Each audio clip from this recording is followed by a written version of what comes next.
واضح کیا ہے؟ کہا سنو، جس کو میرے نبی پر کے فیصلے پر اطمینان نہیں ہے اس کا فیصلہ عمر نہیں کرتا ہے، اس کا فیصلہ عمر کی تلوار کرتی ہے۔ مار دیا گردن مسلمان کا، گردن الگ ہو گئی،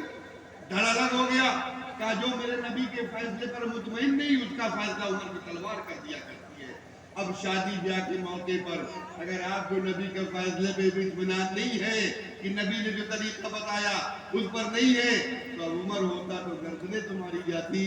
عمر ہوتا تو گردنیں اڑائی جاتی تمہاری کہ نبی کے مطابق، نبی کے فرمان کے مطابق تمہیں اطمینان نہیں کہ وہ شادی کرنے میں برکت ہوگی، اپنے مرضی سے کرنے میں تجھے برکت ہوگی، اور وہ برکت خوب دکھائی دے رہی ہے کہ چھوٹا سا لڑکا کہنا نہیں ماننا، بہو کہنا نہیں مان رہی، بیٹی ماں کا کہنا نہیں مان رہی، اس کی وجہ صرف یہ ہے کہ تمہارا شادی، تمہارے نکاح خلاف اسلام ہو رہے ہیں، اسلام کے طریقے کو چھوڑ کے ہو رہے ہیں، اس لیے آج گھروں میں تمہارے سکون نہیں ہے۔ اللہ فرماتا یہ بھی دیکھا جائے گا وَتَوَاصَوْا بِالْحَقِّ، تم حق کے راستے پر ہو کہ نہیں؟ اگر حق کے راستے پر ہو،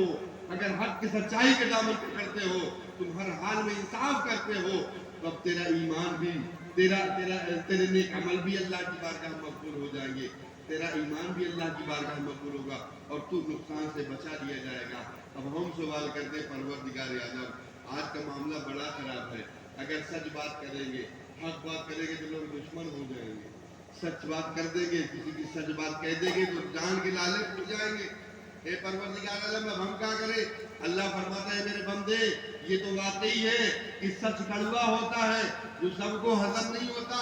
سچ بات کرنے سے لوگ دشمن بنیں گے، مخالفت شروع ہوگی، طرح طرح کی باتیں ہوں گی، تو مالک پھر ہم کیا کریں گے؟ اللہ فرماتا وَتَوَاصَوْا بِالصَّبْرِ، تو صبر کر جانا، اور جب تو صبر کر لے گا تو میں تیرے ساتھ رہوں گا، تو نقصان سے بچ جائے گا، تم خسارے سے بچ جائے گا، تیرے معاملات اللہ کی بارگاہ میں قبول ہو جائیں گے۔ صبر کرنا اپنے نبی کے مطابق، تو اپنے نبی کو دیکھ لینا کہ تیرے نبی مکے میں نکلتے تھے کوئی کوڑا پھینکتا تھا، اس لیے کہ نبی نے سچ بات کہی تھی، اے لوگوں یہ جو باطل خدا تم نے اپنے ہاتھوں سے بنا رکھے ہیں، اپنے ہاتھوں سے تم نے جو اپنے خداؤں کو گڑھ رکھا ہے، یہ تمہارے خدا نہیں ہے، یہ تمہارے معبود نہیں ہے، تمہارا معبود حقیقی وہ ہے جس نے سب کو پیدا کیا ہے، اس کی پرستش کرو۔ اس سچ بات کو کوئی ہضم نہ کر سکا، اس سچ بات کو کوئی قبول نہ کر سکا، اور میرے نبی کے دشمن ہو گئے، کسی نے راستے میں کانٹے بچھائے، کسی نے کوڑے پھینکے، کسی نے پتھر مارا، کسی نے گالیاں دی، لیکن میرے نبی کی زندگی میں ایک مرتبہ بھی ایسا نہیں پاؤ گے کہ میرے نبی نے کسی کو گالی کا بدلہ گالی دیا ہو، کوڑا پھینکنے کا بدلہ کوڑا پھینک کے لیا ہو، پتھر مارنے والوں کا بدلہ ایک مرتبہ پتھر مار کے لیا ہو۔ نہ صاحب، کوڑا پھینکنے والا پھینک رہا ہے، میرا نبی اس کے لیے دعا کر رہا ہے، پتھر مارنے والا مار رہا ہے، میرا نبی اس کو دعا کر رہا ہے، گالیاں دینے والا گالیاں دے رہا ہے، میرا نبی اس کو دعا کر رہا ہے کہ اللہ اس کو ہدایت دے دے، دعا کر رہا ہے۔ اور وہ صبر کا نتیجہ جو اللہ نے کہا تھا ان اللہ مع الصابرین، صبر کرنے والوں کے ساتھ میں ہوتا ہوں، تمہیں نہیں ملا ڈھونڈو میں قرآن سے، دیکھ لو نبی کی زندگی میں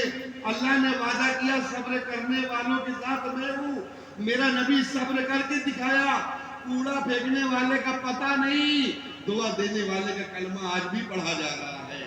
گالیاں دینے والوں کا پتہ نہیں، لیکن گالیاں سن کر دعا دینے والے کا نام آج بھی لیا جا رہا ہے، پتھر مارنے والوں کا کوئی وجود نہیں باقی، لیکن پتھر کھا کے جو دعا دیا آج اس کے نام کے چرچے جگہ جگہ ہو رہے ہیں، اس کے نام کے ڈنکے جگہ جگہ بج رہے ہیں۔ یہ ہے صبر کرنے کا نتیجہ۔ اللہ نے فرمایا ان اللہ مع الصابرین، صبر کر جاؤ میں تمہارے ساتھ ہوں، اور یہ صبر کا نتیجہ اللہ نے دکھایا کہ جس کے وجود کو مٹا دینے کے لیے پورا مکہ امڑ کر کوئی گالی سے، کوئی پتھر سے، کوئی کوڑے سے، کوئی کسی طریقے سے مٹانا چاہا، اس ذات نے صبر کر کے سب کو دکھا دیا۔ اللہ نے اس کے صبر کو قبول فرما کے آج اس کی ہستی کو دکھا دیا کہ زمانے میں اسی کے نام کا چرچا ہو رہا ہے، اسی کے نام کا کلمہ پڑھ رہا ہے۔ اس لیے میرے عزیز، یہ دو چار چند باتیں تھی اسلام کی، ایک بات اور عرض کرتا چلوں، آج جو ہمارے آپ کے معاشرے میں اپنے اپنے گھروں میں جو سب سے بڑا گناہ ہو رہا ہے یہ ہوتا ہے کہ ان کے ماں باپ کی نافرمانی کر رہے ہیں، والدین کی نافرمانی کر رہے ہیں۔ صاحب، والدین کی نافرمانی سے بچو۔ آج آپ ہم ہی نہیں،